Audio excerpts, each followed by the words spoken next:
ইরানের পারমাণবিক স্থাপনা এবং সামরিক ঘাঁটিতে হামলা চালিয়েছে ইসরায়েল। এতে দেশটির বিপ্লবী গার্ড প্রধান, সামরিক বাহিনীর প্রধান এবং 2 পরমাণু বিজ্ঞানী নিহত হয়েছেন।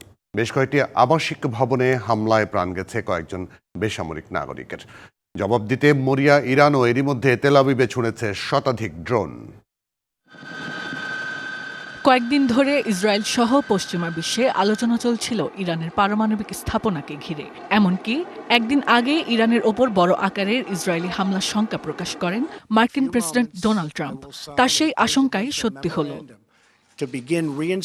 স্থানীয় সময় শুক্রবার ভোরে তেহরান সহ আশপাশের শহর কেঁপে উঠে ইসরায়েলি ক্ষেপণাস্ত্র ও ড্রোন হামলায়। ইরানের রাষ্ট্রীয় টেলিভিশন জানায়, তেহরানে ইসলামিক রেভলিউশনারি গার্ডের সদর দপ্তরে হামলা করা হয়। এতে নিহত হন বিপ্লবী গার্ড বাহিনীর প্রধান হোসেইন সালামি।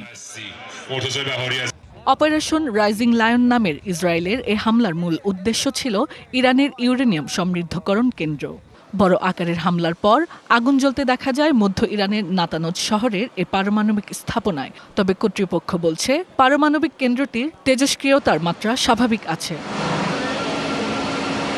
মোনালিসা হেভি ফ্লো 15 পিস প্যাকেটের সাথে 8 পিসের একটি প্যাকেট একদম ফ্রি।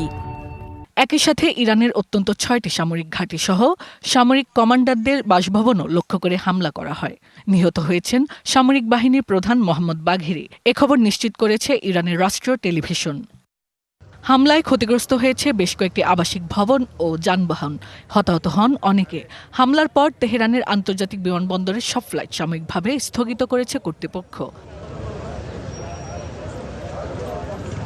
এদিকে ইসরায়েলের পক্ষ থেকে ইরানের জন্য আগাম প্রতিরোধমূলক হামলা বলে মন্তব্য করেছেন ইসরায়েলের প্রতিরক্ষামন্ত্রী ইসরায়েল কাটজ।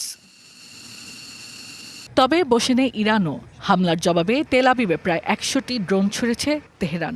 যদিও এসব ড্রোন ভূপাতিত করার দাবি আইডিএফের। এর আগে ইসরায়েলকে হুঁশিয়ারি দিয়ে ইরানের সর্বোচ্চ নেতা আয়াতুল্লাহ আলী খামেনি বলেছেন, এই হামলার পরিণতি হবে তিক্ত ও বেদনাদায়ক। Hasna Akter, DBC news desk.